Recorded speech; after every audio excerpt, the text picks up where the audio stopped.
met some of you last year. I'm delighted to be back, and I've just submitted my application for membership in the History Club.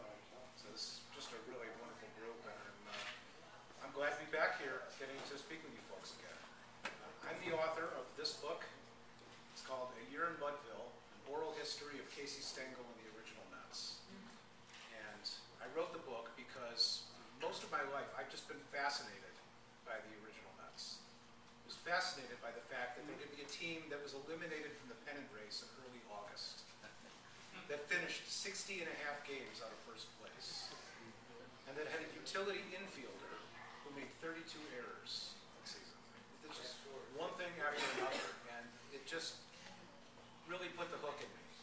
And it just got to the point where I was looking around for books about the 62 Mets, and I discovered there really weren't any. I mean, there were a few short books that Jimmy Breslin wrote and Lenny Schechter wrote, but they were really comprehensive works. So I wanted to write the book that would tell everything about the original Mets, and to tell it from as much as possible through the words of people who were actually there. Players, broadcasters, journalists, fans, and I need to acknowledge here Mr. Jim Fertitta, who I interviewed for the book 10 years ago now, wasn't it? Yes. And there's some great stuff from Jim in here, and if you want to check that out, I strongly encourage you to do that. And I've got a couple of short passages that I'd like to read, and hopefully you'll find them entertaining. The first passage I'd like to share with you, these are stories that are known to a lot of Mets fans. Maybe you've heard them before, but the setting for this is it's right before the Mets' first game in April 1962. And in a very famous passage, Lindsey Nelson, the Mets broadcaster, was talking to Stengel and trying to get the original, the first ever Mets starting lineup out of Stengel, and he ran into a little bit of difficulty. Shortly before the first game, Stengel was interviewed by Lindsey Nelson, during which he introduced the starting nine. Beginning with the noted Mr. Hodges of the Dodgers, he went through the entire lineup, discussing each player in turn. Nelson, who had budgeted 90 seconds for Stengel's remarks, knew he was in trouble when Stengel went 3 minutes before even reaching the outfield. The professor spent additional time on Frank Thomas, who hit 25 home runs last year in Chicago, 2 in Milwaukee, gets him 27, hits balls over buildings, he's got experience and power, very good, we can use him. Some on Richie Ashburn. One of the quiz kids in Philadelphia, gets on base 200 times a year, which is excellent, delighted to have him on our side, and then ran into a recollected wall when he got to right field. He could not remember Gus Bell's name, but he continued on nonetheless, stating that Bell was the best of 5 or 6 fellas that's doing very good. Bell hit 300 for Cincinnati and manager Roger Swansby the year before, that he had 7 children, and on before concluding as follows. He's a splendid man, and he knows how to do it. He's been around, and he swings the bat there in right field, and he knows what to do. He's got a big family, and he wants to provide for them, and he's a fine, outstanding player, the fella in right field. You can be sure he'll be ready when the bell rings, and that's his name, Bell. Stengel's answer to Nelson's question had taken 12 minutes. The other passage I'd like to share with you goes all the way to the end of the season. Richie Ashburn, who many of you know, is the last year of his career.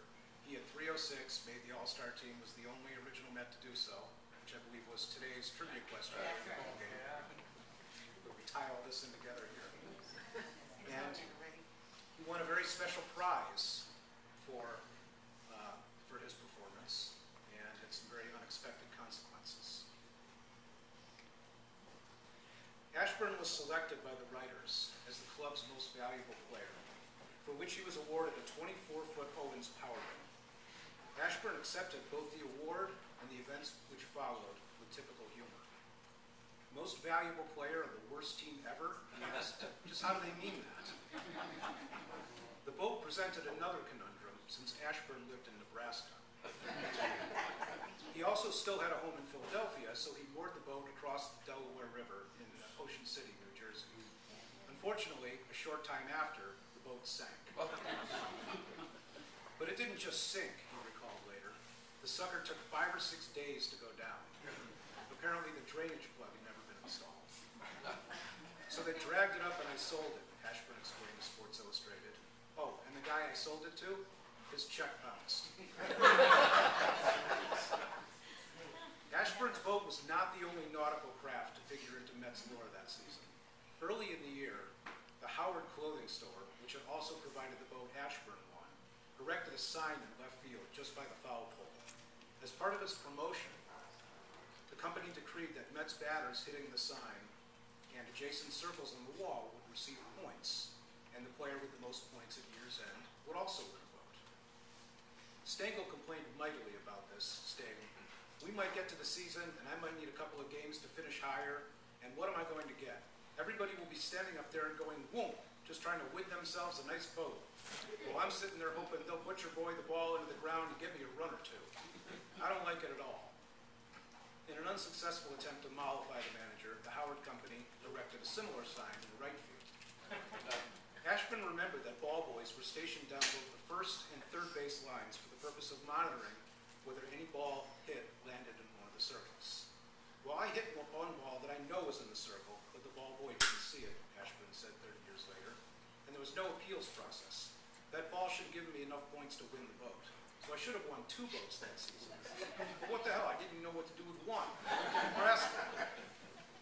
Another keen competitor for the boat was Frank Thomas.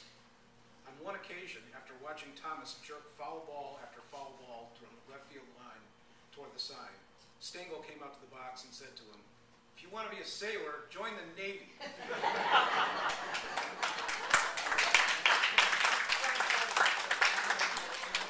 And just as a pretty little bow to tie up that story, the boat was not won by Thomas, it was not won by Ashburn, it was won by Marv Throneberry. Marvelous Marv. Marvelous Marv.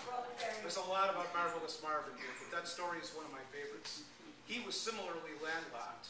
He lived in Collierville, Tennessee in the off-season, and there was no navigable water anywhere miles from Thronesbury Zone.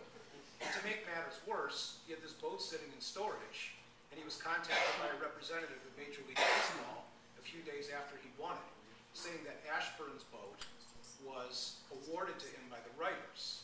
You know, it was a gift, whereas Throneberry had won his in a competition of skill. Therefore, it was income that he had to pay taxes on. So, it's all in here, folks. Every last little bit, everything you want to know about the 62 Mets, but we're afraid to ask. Normally, this book sells for $20. It's on sale at my website, which is ayearinmudville.com, and at amazon.com, Borders, Barnes & Noble, all the big online retailers. I'm selling them tonight for $17, and as a special inducement, I will contribute $3 of any sale to the Booster Club.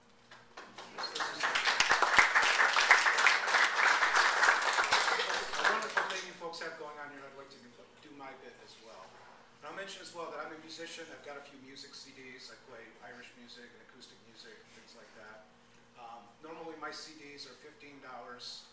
I will sell the book and any of the CDs for $25, excuse me, $25 total. And if anybody does that, then I will contribute $5 for that sale.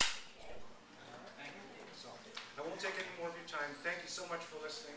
Thank you, Mr. Club, for everything you got here.